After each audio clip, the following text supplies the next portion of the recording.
Hello dear friends, नमस्कार। कैसे हैं आप सभी।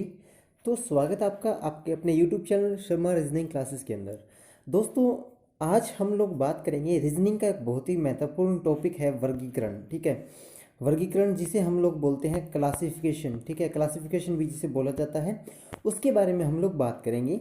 तो चलिए स्टार्ट करते हैं। सबसे पहले तो आपको मैं परिभाषा बता दूं। इसकी बिल्कुल सिंपल सी परिभाषा है। क्या है कि किसी वस्तु, शब्द, अक्षर या अंक को उनके सामान्य गुण, धर्म, आकार, प्रकार, रूप, रंग, लक्षण एवं अन्य गुणों के आधार पर किसी समय में वर्गीकृत करने की क्रिया को वर्गीकरण कहते हैं। देखो सिंपल सी मैं आपको बताऊं, अगर आप इसके अंदर पजल हो रहे हो ना, तो मैं आपको सिंपल सा बताता हूँ। देखो मान लो आपके पास चार मैंने नाम दे दिए। ठीक है, उनमें से आपको छांटना है कोई एक नाम जो उन चारों में अलग दिखाई देता हो। ठीक है, फॉर एग्जाम्पल मैंने यूं कह दिया, जैसे चलो एक सिंपल सा उदाहरण लेते हैं। ठीक है, आपके घर में चार लड़के आए। ठीक है, एक आपके बुआ जी का लड़का है, एक आपके मामा जी का लड़का है, एक आपकी मासी का लड़का है, और एक ऐसा है जिसे आप नहीं जानते हो। ठीक है, अब मैंने आपको कहा कि इनके अंदर सबसे अलग छांटना है, तो आप किसे अलग छांटोगे? आप उसे अलग छांटोगे जिसे आप नहीं जानते, है ना। आप कहोगे हाँ ये लड़का है, उसे मैं नहीं जानता, बाकी को तो मैं जानता हूँ। ठीक है, एक मेरी मासी का, एक मेरी बुआ का, एक मेरे मामा का है। तो वो उस क्रिया को क्या कहते हैं? हम लोग उस क्रिया को हम लोग कहते हैं वर्गीकरण। ठीक है, उस क्रिया को हम लोग क्या कहते हैं? वर्गीकरण कहते हैं। तो सिंपल से वर्गीकरण के अंदर सिंपल से यही उदाहरण होते हैं, यही क्वेश्चंस होते हैं। मतलब चार नाम दे देगा आपको, चाहे वो जीवों के हों, चाहे वो किसी वस्तुओं के हों। ठीक है, उसको अलग करना होता है। ठीक है, इसे हम लोग क्लासिफिकेशन भी बोलते हैं। इसे हम लोग क्या बोलते हैं? क्लासिफिकेशन भी बोलते हैं।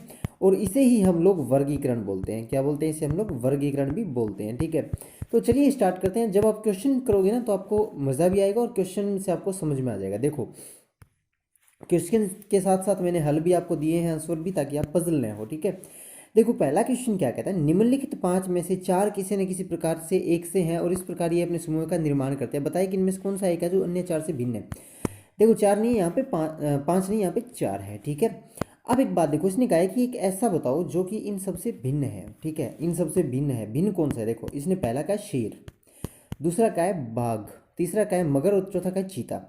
अब एक बात देखो, शेर जो है वो जमीन पे रहता है, जंगलों में रहता है। ठीक है, जंगल का राजा होता है। बाघ है वो भी जमीन पे ही रहता है। चीता है वो भी जमीन पे ही रहता है। लेकिन मगर जो है, मगरमच्छ, वो पानी के अंदर रहता है। अब आपको भाई वो जमीन में भी तो, हाँ जमीन पे आता है, वो भ्रमण करने आता है, घूमने के लिए आता है, बट वो रहता कहाँ है? वो रहता है जल के अंदर। तो इसके जो इसका जो करेक्ट आंसर वो होगा आपका थर्ड ऑप्शन। थर्ड ऑप्शन इसका करेक्ट आंसर है। क्यों? क्योंकि ये तीनों जो है वो स्थलीय जीव हैं, लेकिन मगरमच्छ जो है वो क्या है? जलीय जीव है। वो जल के अंदर रहता है, पानी के अंदर रहता है वो। ठीक है, वो एक्वेटिक एनिमल है। ये बात आपको याद रखनी है। अब नेक्स्ट क्वेश्चन देखते हैं क्या कहता है। इसी तरह से ये क्वेश्चन तो पढ़ने की कोई जरूरत नहीं है, क्योंकि क्वेश्चन सेम ही रहेगा। ठीक है, स्टेटमेंट सेम ही रहेगी कि निम्नलिखित पांच में से चार एक से हैं, तो आपको एक अलग भिन्न छांटना है। आप सीधा क्वेश्चन पे देखो, ये है ना, ये वाला क्वेश्चन है। ठीक है, जो ऑप्शन दिए होते हैं ये वाले क्वेश्चन होते हैं। देखो पहला कहता है रोग, मृत्यु, दूध, मक्खन, अंगूर, शराब और पानी, ऑक्सीजन। ठीक है, अब इनमें से आपको अलग छांटना है। अब आप एलिमिनेट कैसे करोगे? देखो, दूध से मक्खन बनता है, बिल्कुल सही है। अंगूर से शराब बनती है, बिल्कुल सही है। पानी से ऑक्सीजन निकाली जा सकती है, बिल्कुल सही है। ठीक है, जैसे कि वर्षा आती है, ठीक है, उस समय हरियाली छाती है, हरियाली से क्या है? हमें ऑक्सीजन प्रदान मिलती है। लेकिन रोग से मृत्यु हो, ये तो कोई जरूरी नहीं है ना, है ना। तो ये ऑप्शन क्या है? सबसे अलग है। अलग कैसे है? अब भाई कोई आदमी बीमार है, ठीक है, तो जरूरी थोड़ा ना कि उसकी डेथ होना निश्चित है। ठीक है, ऐसा फाइनल थोड़ा ना कि अच्छा भाई साहब तू बीमार है, अब तो तू मरेगा। ऐसा थोड़ा ना होता है ना, कि रोग के अंदर इंसान की मृत्यु होना निश्चित नहीं है। रोग की रिकवरी होकर इंसान स्वस्थ भी तो हो सकता है। तो इसके अंदर सबसे अलग कौन सा ऑप्शन है? ये वाला है। तो आप कौन सा टिक करोगे? ऑप्शन वन आपको टिक करना है। उम्मीद करता हूँ समझ आ रहे होंगे। ठीक है, मज़ा आ रहा होगा क्वेश्चन करने, मज़ा आ रहा है तो वीडियो को लाइक तो कर ही सकते हो। ठीक है, और वीडियो को ज़्यादा से ज़्यादा शेयर किया करो उन लोगों तक जो पढ़ना चाहते हैं। ठीक है, अगला देखते हैं। अगला क्या कहता है? तालाब, दरिया, झील, नहर। ठीक है, अब यहाँ पे भाई साहब, यहाँ पे आपको सोचने वाली बात यह है, ये चारों के चारों में पानी भरा रहता है। अब हम इनमें अलग कैसे करेंगे? अलग देखो, तालाब है, ठीक है, तालाब के अंदर क्या होता है? तालाब के अंदर, तालाब के अंदर देखो पानी जो है एक जगह इकट्ठा रहता है। ठीक है ना। दरिया के अंदर जो है वो पानी जो है वो उसके अंदर प्रवाह होता रहता है। झील के अंदर भी प्रवाह होता रहता है। नहर के अंदर भी पानी बहता रहता है। तो इसका जो करेक्ट ऑप्शन है वो कौन सा है? तालाब है, क्योंकि तालाब में पानी एक जगह टिका रहता है। ठीक है, तालाब में लहरों का प्रवाह नहीं होता है। तालाब में धारा का प्रवाह नहीं होता है, ठीक है। तालाब में पानी एक जगह टिका रहता है, ऐसे तालाब की एक फिक्स बाउंड्री होती है, उसके अंदर ही क्या है, पानी जो है वो वहीं पर स्थिर रहता है, ठीक है। इस तरह से पानी जो है वहीं पर स्थिर रहता है, ठीक है। बाकी जगह क्या है, पानी जो है वो क्या है, वो धारा उसकी बन के प्रवाह होता रहता है, ठीक है, इस तरह से, ठीक है। या ब्लैक वाला है ये आप पानी मान लो, ब्लू वाला है ये आप तालाब मान लो। ठीक है ना। अब नेक्स्ट देखते हैं, नेक्स्ट क्या कहता है। नेक्स्ट है ये देखो, RQP HGF KLM NPR, ठीक है। अब आपको ये बताना है कि इनमें से अलग कौन सा है। अब अलग कौन सा है देखो, RQP, ठीक है, HGF KLM NPR। अब इनमें से अलग कौन सा है। अब एक बात देखो, आप यहां से देखो, P के बाद में Q आता है, Q के बाद में R आता है, मतलब ये सीरीज में है। F के बाद में G आता है, G के बाद में H आता है, ठीक है। आप देखोगे ना ABCDEFGH, ठीक है। यहाँ पे देखो K के बाद L आता है, L के बाद M आता है, यहाँ पे देखो N के बाद P आता है, नहीं आता ना, ठीक है। M के बाद P नहीं आता, क्यों, MNOPQR है ना। तो इसके अंदर क्या है, NPR है, तो N के बाद P नहीं आता है डायरेक्ट, बीच में O आता है, और P के बाद डायरेक्ट R नहीं आता है, बीच में Q आता है। तो मतलब इसके अंदर एक एक वर्ड क्या है, प्लस माइनस एक एक वर्ड है। तो इसका मतलब ये इसका करेक्ट ऑप्शन होगा, यानी कि फोर्थ इनमें सबसे अलग है। कैसे, ये तो इनकी सीरीज तो बन रही है PQR, ठीक है, FGH KLM, लेकिन NPR की सीरीज नहीं बन रही है। तो इसमें कौन सा छांटना है जो सबसे अलग हो, जो नहीं में चले, नहीं के वाक्य में चले। तो सबसे अलग तो NPR है, ठीक है, NPR सबसे अलग है। तो NPR को आपने क्या कर दिया, टिक कर दिया, ठीक है डियर स्टूडेंट्स। अब नेक्स्ट देखते हैं। नेक्स्ट देखो 39, 78, 65, 53। अब यहाँ पे एक बात देखो, क्या कि ये सभी की सभी जो है ना वो कंपोजिट नंबर्स हैं। 39 में डिवाइड चला जाता है ना, 78 में भी डिवाइड चला जाता है, 65 में, बट 53 में किसी का डिवाइड नहीं जाता है, ठीक है। 53 में किसी का पूरा पूरा डिवाइड जाता है क्या। जैसे मान लो 39 है, 39 में तो आप 3 का डिवाइड दो, 13 आंसर आ गया, ठीक है ना। 78 है, 78 में आप डिवाइड दोगे पूरा पूरा चला जाएगा, 65 में पूरा पूरा चला जाएगा, लेकिन 53 में पूरा पूरा डिवाइड नहीं जाता है। तो 53 क्या है, वो एक प्राइम नंबर है। कंपोजिट नंबर वो होते हैं जिनके अंदर पूरा पूरा भाग चला जाता है, प्राइम नंबर वो होते हैं जिनके अंदर पूरा पूरा भाग नहीं जाता है। तो 53 क्या आपका प्राइम नंबर है, तो इसका करेक्ट ऑप्शन होगा 53, क्योंकि ये सबसे अलग है, इसके अंदर किसी का भाग नहीं जाता है, ठीक है। नेक्स्ट क्वेश्चन देखते क्या कहता है। यहाँ पे जोड़े दिए हुए हैं, अपने को ये देखना है कौन सा अन्य चार से भिन्न है, ठीक है। देखो 46, 20, 72, 45, 51, 24, 32, 13, ठीक है। और इंग्लिश मीडियम वाले नाराज ना हो भाई साहब, इंग्लिश में बोल देता हूँ, 46, 20, 72, 45, और 51 to 24, 32 to 13, ठीक है। अब यहाँ पे एक बात देखो, क्या यहाँ पे ये जो पहला पेयर आप उठाओ 46 और 20, ये दोनों के दोनों 2 से डिविजिबल है ना, है ना। आप एक बात देखो, ठीक है, यानी कि इनका डिवाइजर है वो 2 है, ये 2 से डिवाइड हो सकती है, ठीक है। अब इसी तरह से ये आप देखोगे तो ये भी पूरे पूरे डिवाइड हो रहे हैं, लेकिन ये जो है ये 32 और 13, इसके अंदर क्या है, इसके अंदर पूरा पूरा उभयनिष्ठ विभाजक का मतलब होता है, इसके अंदर पूरा पूरा ऐसा नहीं है कि जो दोनों में डिवाइड जाए। आई बात समझ में, नहीं आई, दोबारा बताऊं, देखो 46, 20, अब 20 में भी 2 का डिवाइड चला जाता है, 46 में भी 2 का डिवाइड चला जाता है, ठीक है ना। इसी तरह से मतलब ये दो जो है वो इन दोनों का कॉमन डिवाइजर हुआ। कॉमन डिवाइजर का मतलब होता है उभयनिष्ठ विभाजक, ठीक है, उभयनिष्ठ विभाजक। तो कॉमन डिवाइजर कैसे है, देखो 2 का 20 में भी जा रहा है, 2 का 46 में भी जा रहा है, तो ये इनका कॉमन डिवाइजर है, ठीक है। अब 72 और 45 में आप देखोगे, 72 और 45 में आपको पता है कि किसका जाता है, 3 का डिवाइड चला जाता है, इसमें भी 3 का जाता है, इसमें भी 3 का जाता है, 15 3 45, 24 3 72, ठीक है। अब एक बात देखो, मतलब 3 इसका क्या है, कॉमन डिवाइजर है ना, इसका 2 कॉमन डिवाइजर है, इसका 3 कॉमन डिवाइजर है। अब 51 के अंदर भी 3 का चला जाता है ना, और 24 में भी 3 का चला जाता है, तो ये भी क्या होगा, इसका कॉमन डिवाइजर होगा। बट भाई साहब 32 और 13 के अंदर ऐसा कोई भी नहीं है जो दोनों में बराबर बराबर जाए, जैसे 2 है वो भी नहीं जाता, 3 है वो भी नहीं जाता, 4 है वो भी नहीं जाता। तो इसका मतलब क्या हुआ, इसका मतलब ये हुआ कि इन दोनों के अंदर पूरा पूरा भाग नहीं जा रहा है, इन दोनों का कोई भी कॉमन डिवाइजर बोले तो उभयनिष्ठ विभाजक नहीं है, इसलिए ये ऑप्शन जो है वो सबसे अलग है। तो इसका करेक्ट ऑप्शन हो जाएगा 4, यानी कि 32 और 13, ठीक है, ये इसका क्या हो जाएगा, करेक्ट ऑप्शन हो जाएगा। मजा आया ना क्वेश्चन करके, मजा आया तो आप वीडियो को लाइक कर देना, ठीक है ना। नेक्स्ट देखते हैं, नेक्स्ट क्वेश्चन क्या कहता है। निम्नलिखित 5 संख्या के जोड़े में अलग संख्या छांटनी है, ठीक है। अब देखो 25E, 16D, 144L और 64G। अब इसमें क्या करना है, अब आप एक बात देखो, आप ABCDEF लिखो, ABCDEFGHIJ, ठीक है, एक बार इतने लिखो। अब एक बात देखो, ई कितने पे आता है, देखो मैं मार्कर चेंज कर लेता हूँ आपको अच्छे समझ में। देखो A1 पे, B2 पे, C3 पे, D4 पे और E5 पे। E5 पे आता है तो 5 का स्क्वायर क्या होता है, 25 होता है, मतलब ये इसके स्क्वायर के इक्वल है ना, कि E का जो नंबर है उसका स्क्वायर करो, इस तरह से इन्होंने पेयर बना रखे हैं। D कितने पे आता है, D 4 पे आता है तो 4 का स्क्वायर 16, ये भी पेयर बन रहा है। L कितने पे आता है, L आता है 12 पे, ठीक है, तो 12 का स्क्वायर 144, ठीक है। जी कितने पे आता है, 1 2 3 4 5 6 7, जी तो 7 नंबर पे आता है भाई साहब, तो उसका स्क्वायर तो 49 होना चाहिए था, है ना, उसका स्क्वायर क्या होना चाहिए था, 49 होना चाहिए था, लेकिन इसका स्क्वायर तो 64 दे रखा है, मतलब ये ऑप्शन गलत है। तो इसका मतलब क्या है कि ये फोर्थ वाला आपका सही ऑप्शन आएगा, क्यों, क्योंकि जी का जो नंबर है वो अल्फ़ाबेटिकल नंबर 7 है, और 7 का स्क्वायर 49 होता है, ठीक है, 7 का स्क्वायर 49 होता है, ठीक है। एच होता है ना, वो होता है 8 नंबर पे, उसका स्क्वायर 64 होता है। ये इन्होंने कहा है कि जी का स्क्वायर 64 है, तो ये ऑप्शन गलत है, मतलब फोर्थ आपका आंसर है कि ये सबसे अलग ऑप्शन दिखाई दे रहा है, बाकी सब सेम है।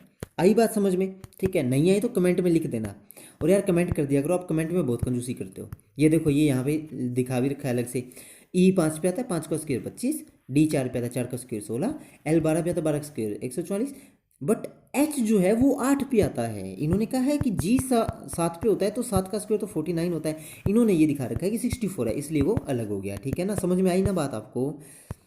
नेक्स्ट देखते हैं, ये समझ में आ गया क्वेश्चन, मुझे ऐसा लगा कि आपको कोई समझ में नहीं आया हो, आ गया ना समझ में, इसका ये वाला आंसर कैसे आया, ठीक है। नहीं आया तो भी कोई दिक्कत नहीं है, 24/7 हेल्पलाइन सर्विसेज के लिए उपलब्ध है हम आपके साथ, ठीक है, आप कमेंट में बॉक्स में कमेंट कर सकते हैं, ठीक है ना। अब इसमें देखो, इसमें क्या है,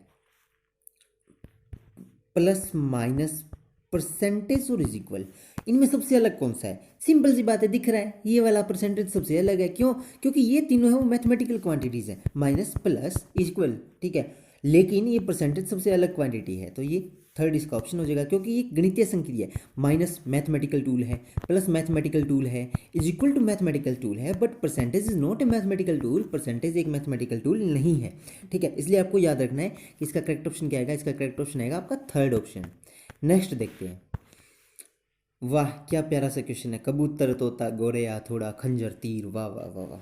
अब देखो इसमें आपको सबसे अलग देखना है, अलग कैसा है, देखो कबूतर तोता गोरेया, हथौड़ा खंजर तीर, पौधा कांटा गुलाब, ड्राइवर गायक नाव। अब एक बात देखो, यहाँ पे कोई ना कोई वस्तुओं की बात हो रही है, बट यहाँ पे ये तीनों के तीनों पक्षी हैं, और यहाँ पे कोई पक्षी दिखाई दे रहा है, इन तीनों में नहीं दिखाई दे रहा, ये सबसे अलग दिखाई दे रहा है भाई, ये पक्षी हैं, ये तीनों उड़ सकते हैं, ठीक है। हथौड़ा उड़ सकता है क्या, खंजर उड़ सकता है क्या, तीर उड़ सकता है क्या, नहीं उड़ सकता, हाँ मतलब तीर को आप उड़ा सकते हो, बाण से आप चला सकते हो उसको, ठीक है ना, कमान से आप उसको भेज सकते हो फोर्स दे के उस पर, ठीक है ना, लेकिन वो वैसे तो नहीं उड़ सकता कि पंख फैलाए और तीर उड़ गया, चलो मैं उड़ता फिरूं खुले गगन में, ऐसा तो नहीं होता ना। क्या पौधा अपने आप उड़ सकता है, ड्राइवर उड़ सकता है अपने आप, गायकार उड़ सकता है, गाना गाते गाते सारे गाँव पदनी सा उड़ गया, ऐसा होता है क्या, नहीं होता ना। तो मतलब ये भी नहीं है, ये भी नहीं है, ये भी नहीं है भाई साहब, ये थोड़ा सा अलग दिखाई दे रहा है, कबूतर तोता गोरैया, तो इसका करेक्ट ऑप्शन क्या होगा, फर्स्ट होगा। इस तरह से आपको सोल्व करना है, ठीक है ना। और हाँ आप अभी नए हो ना, इसलिए मैं इतनी आराम से रीजनिंग करा रहा हूँ आपको, ठीक है ना, वरना आपको एग्जाम में इतना टाइम नहीं लगना कि आप आराम से सोचते फिरो कि अच्छा ये एग्जाम में आप इतनी प्रैक्टिस कर लो, एग्जाम में आप बिल्कुल फास्ट टिक कर दो कि ये आंसर होगा। नेक्स्ट क्वेश्चन, नेक्स्ट देखो, नेक्स्ट क्या है, बी एफ ई, अब आप लिखो बी एफ ई, ठीक है, HLK। अब एक बात देखो, BFE इनमें एक सीरीज वाइज है, B के बाद में C, फिर D, फिर E और F, है ना। फिर H के बाद क्या आता है, HIJK और L। अब एक बात देखो, B के बाद C और D नहीं लिखा, इन्होंने E यहाँ पे लिख दिया, फिर F यहाँ पे लिख दिया, है ना। इसी तरह से HLK में H के बाद में K वो यहाँ लिख दिया, और K के बाद में L यहाँ पे लिख दिया, है ना। तो मतलब किस तरह से चला ये, ऐसे फिर ऐसे, कैसे चला ये, ऐसे और फिर ऐसे, है ना। इस तरह सीरीज चली है। लेकिन इसके अंदर देखो INR नहीं भाई साहब, ये गलत लिख दिया इन्होंने, है ना। आई के बाद कहते हैं JKLMNOPQR। तो भाई साहब इन्होंने तो सीरीज ही चेंज कर दी। ऐसा तो नहीं किया कि पहले ये फिर ये, ऐसा किया गया कि आर के बाद में एल आता है। इसके अंदर तो देखो ई के बाद में एफ आ रहा है, के बाद में एल आ रहा है, जी के बाद में एच आ रहा है, ये तो सही है। लेकिन आर के बाद कभी एन आता है क्या, नहीं आता ना। तो इसका मतलब ये जो ऑप्शन है वो सबसे अलग है। और हाँ, अगर ये क्वेश्चन समझ में नहीं आए ना, मुझे ऐसा लगता है कि हो सकता है कि आपको कोई क्वेश्चन समझ में ना आए, तो प्लीज़ कमेंट कर देना, ठीक है ना। कमेंट में कोई कंजूसी मत करना, सीधा सीधा बोल देना कि भाई नहीं आया तेरा पढ़ाया हुआ समझ में, मैं आपको दोबारा समझा दूंगा। बट ऐसा नहीं होना चाहिए। मैं चाहता हूँ कि जो भी बच्चे मेरी वीडियो देखें, ठीक है, उन्हें अच्छी तरह समझ में आ जाना चाहिए, ठीक है। और इतनी मैं गारंटी देता हूँ, इतनी बेसिक से और इतने प्यार से रीजनिंग आपको कोई नहीं पढ़ाएगा। आप बड़े बड़े इंस्टीट्यूट, बड़े बड़े चैनल को आप फॉलो कर सकते हैं, नो वे, लेकिन वहाँ पे भी आपको fast to fast crash course कराए जाते हैं क्रैक करवाने के लिए, ठीक है ना। यहाँ पे मैं आपको एक एक कॉन्सेप्ट, आपको एक एक बाल की जड़ तक लेके जा रहा हूँ आपको, ठीक है ना। बाल की खाल निकाल के पड़ेंगे अपने यहाँ पे। तो बस आपका सपोर्ट चाहिए मुझे, बस। अब ये देखो, ये इनमें कौन सा डिफरेंस आपको लग रहा है। अब एक बात देखो, इसका आपको आंसर ही दिखा देते हैं अच्छी तरह से। इसका करेक्ट ऑप्शन क्या आएगा, इसका करेक्ट ऑप्शन आएगा 255, ठीक है। क्वेश्चन दिखाऊं, ये रहा क्वेश्चन। अब इसका करेक्ट ऑप्शन तो आएगा 255। क्यों आएगा, अब वो देखो भाई साहब, 11 का स्क्वायर 121 होता है, उसमें मैं एक ऐड कर दूँ तो 122 बन जाता है। बिल्कुल सही बोले, है ना। अब एक बात देखो, 13 का स्क्वायर क्या होता है, 169 होता है, 169 होता है, उसमें आप एक ऐड कर दोगे तो 170 बन जाता है। अब भाई साहब 17 का स्क्वायर प्लस एक करोगे तो 290 बनता है। लेकिन इन्होंने कहा 255, 255 किसका है, 16 का स्क्वायर आप करोगे तो 256 होता है। माइनस एक करना पड़ेगा। अब इसके अंदर आप जब माइनस एक करोगे तब ये आंसर आता है, ठीक है ना। तो इसका मतलब ये आपका आंसर है, पकड़ लो इसको, 255 को। क्या कि 255 जो है वो सबसे अलग है, क्यों, क्योंकि इनके अंदर तो +1 कर रहे हैं, तब आंसर सही आ रहा है ना। अब इनके अंदर आप देखो कि 16 का स्क्वायर करोगे तो -1 करना पड़ रहा है, तब जाके 255 आ रहा है। तो मतलब ये सबसे अलग है, तो आप इसको पकड़ लो, ठीक है। मतलब ये आपका आंसर होगा। नेक्स्ट देखते हैं, चित्रकला, ठीक है, स्केच पेंट। अब एक बात देखो, यहाँ पे क्या चीज़ है, यहाँ पे देखो आपको चित्र बनाना है, आपको पेंटिंग करनी है, आप स्केच ले आए। लेकिन भाई साहब पेंट के बिना स्केच क्या करेगा, पेंट वो पहनने वाली नहीं, ठीक है। कई मतलब महान बुद्धिजीवी जो होते हैं ना, वो सोचेगा वाह पेंट पहनने वाली नहीं भाई साहब। पेंट मतलब रंग, ठीक है ना, कलर। अब एक बात देखो, चित्रकारी स्केच रेखांकन के लिए आपको पेंट की आवश्यकता पड़ती है। तो पेंट इसमें सबसे अलग है, क्यों, क्योंकि देखो ये तीनों तो एक दूसरे से मिल रहे हैं, लेकिन पेंट तो अलग से लाना पड़ेगा ना। तो पेंट की जो है वो इसका करेक्ट ऑप्शन है, 4th, ठीक है ना। नेक्स्ट क्वेश्चन देखते हैं क्या कहता है। नेक्स्ट क्वेश्चन कहता है, इनमें से मतलब अलग ही छांटना है अपने को, ठीक है ना। तो अलग कैसे छांटना है वो देखो, मार्कर चेंज कर लेते हैं ना, हरा वाला इतना बढ़िया नहीं लग रहा। हाँ ये ठीक रहेगा ना। अब देखो CPFV। अब आपको ये देखना है कि इसमें सबसे अलग कौन सा है, अलग कौन सा है वो आपको देखना है। तो आपको मैं थोड़ा सा प्यारा सा आंसर से दिखा देता हूँ, ये देखो, ठीक है। J कितने पे आता है, 10 नंबर पे आता है, P 16 पे आता है, V 22 पे आता है, बट C 3 पे आता है, सॉरी, ठीक है। अब एक बात देखो, ये 10 पे आता है, ये 16 पे आता है और ये 22 पे आता है। तीनों की तीनों क्या है, तीनों के तीनों जो हैं वो इवन नंबर हैं, बोले तो सम संख्याएं हैं, ठीक है ना। हिंदी मीडियम के प्यारे प्यारे चुन्ने मुन्ने ये बोले तो सम संख्या है, और इंग्लिश मीडियम के चुन्ने मुन्ने बोले तो इवन नंबर है ना। बट आप एक सी को ऐसा देखोगे, सी जो है वो 3 नंबर पे आता है, और सी 3 नंबर पे आता है, तो इसका मतलब क्या है, ये एक ओड नंबर है। क्या है, ये ओड नंबर है, ठीक है। हिंदी मीडियम वाले जो हैं वो सिर में खुजली ना करें, अभी बताता हूँ। ओड नंबर का मतलब होता है विषम संख्या, ठीक है ना। हो गई अब तो खुश, बता दिया होगा हिंदी इंग्लिश दोनों में। तो सी क्या है, 3 पे आता है, तो इसका मतलब ये क्या है, ये एक विषम संख्या है, विषम संख्या है तो इसका मतलब सी इसका करेक्ट ऑप्शन होगा। ठीक है, तो इसको उठा लो भाई साहब, ये है आपका आंसर। क्यों? क्योंकि ये जो है वो तीनों की तीनों सम संख्याएं हैं, बोले तो इवन नंबर्स हैं, ठीक है ना। बट ये एक भाई साहब जो है वो ओड नंबर है, तो इसलिए ये सबसे अलग है। आया क्वेश्चन में मजा? चलिए देखते हैं नेक्स्ट क्या कहता है। HJG PQN DEB TUR, ठीक है। तो अब एक बात देखो, इनके अंदर एक सीरीज बन रही है। क्या सीरीज बनती है? आप जब P में एक ऐड करते हो तो Q बनता है, और उसमें से आप -3 करते हो तो N बनता है। आप जब D में एक ऐड करते हो तो E बनता है, और उसमें से जब आप -3 करते हो तो क्या बनता है? क्या बनता है? B बनता है। यहाँ पे T के अंदर आप जब एक ऐड करते हो तो U बनता है, और उसमें से आप -3 करते हो तो R बनता है। ये पैटर्न चला है, +1 -3 +1 -3। बट ये देखो HJG, ठीक है, HJG देखो, HJG में क्या है, H में आप +1 करोगे, ठीक है, H में आप जब +2 करोगे तब जाके G आता है, और -3 करोगे तब जाके G आता है। तो यहाँ पे +2 और -3 का पैटर्न बन रहा है, यहाँ पे सब में +1 और -2 का पैटर्न, -3 का पैटर्न बन रहा है ना, लेकिन यहाँ पे +2 और -3 का पैटर्न बन रहा है। समझ में आई ना बात, कि H के अंदर जब आप 2 ऐड करो तब जाके J पे पहुंचेगा, और यहाँ पे सब में एक एक ऐड करने में P में एक ऐड किया Q पे, D में एक ऐड किया E पे, T में एक ऐड किया U पे, लेकिन इसके अंदर 2 ऐड करना पड़ रहा है। तो भाई साहब मतलब ये तीनों एक जैसे हैं, ठीक है, लेकिन इसका पैटर्न थोड़ा सा अलग है। क्या है? इसका पैटर्न थोड़ा सा अलग है, तो इसका मतलब जो अलग थलग दिखे वही क्लासिफिकेशन का क्वेश्चन है, और वही आपका आंसर होता है, ठीक है ना। तो इसका मतलब इसका आंसर क्या है? ये वाला, फर्स्ट वाला। कौन सा? HJG, ठीक है। समझ में आया ना question? Last and final question, सोना हीरा प्लेटिनम टंगस्टन। अब एक बात देखो, कैसे छांटोगे? जो वैज्ञानिक भैया है ना, जो हमारी वीडियो देख रहे हैं, वो तो छांट चुके होंगे अब तक तो, है ना, वो तो टोकरी में डाल के अपने घर भी लेके भागे होंगे। कैसे? भाई साहब, सोना धातु है, मेटल है, प्लेटिनम भी एक मेटल है, टंगस्टन भी एक मेटल, बट हीरा जो होता है ना प्यारे प्यारे भाइयों और बहनों, हीरा जो होता है वो मेटल नहीं होता है, वो नॉन मेटल होता है, ठीक है ना। ये बात भी आप याद रख लो, ठीक है। और अगर आपकी साइंस भी वीक है तो बता देना, साइंस की क्लासेस भी स्टार्ट कर लेंगे, उसमें कोई दुराई नहीं है, ठीक है। हीरा, हीरा क्या है? आपकी एक धातु है, धातु। तो इसका मतलब धातु है, बाकी तीनों की तीनों धातु है, ठीक है, मेटल है। बट ये क्या है? ये नॉन मेटल है, ठीक है। इंग्लिश मीडियम वाले बच्चे क्या पढ़ते हैं? Non metal. और हिंदी मीडियम वाले उसे क्या बोलते हैं? अधातु। देखो मैं आप दोनों लिख देता हूँ, ठीक है, कोई भाई नाराज नहीं होना चाहिए। अधातु Hindi medium, non metal English medium, ठीक है ना। तो इसका मतलब ये तीनों के तीनों मेटल हैं, बट ये क्या है? ओ सॉरी, ये तीनों तीनों मेटल हैं, बट ये क्या है? ये आपका नॉन मेटल है, अधातु है। इसलिए आपको जो सेकंड ऑप्शन है वो आपका करेक्ट आंसर होगा, क्योंकि हीरा सबसे अलग है, ठीक है ना, हीरा सबसे अलग है। तो ये थे वर्गीकरण के क्वेश्चंस।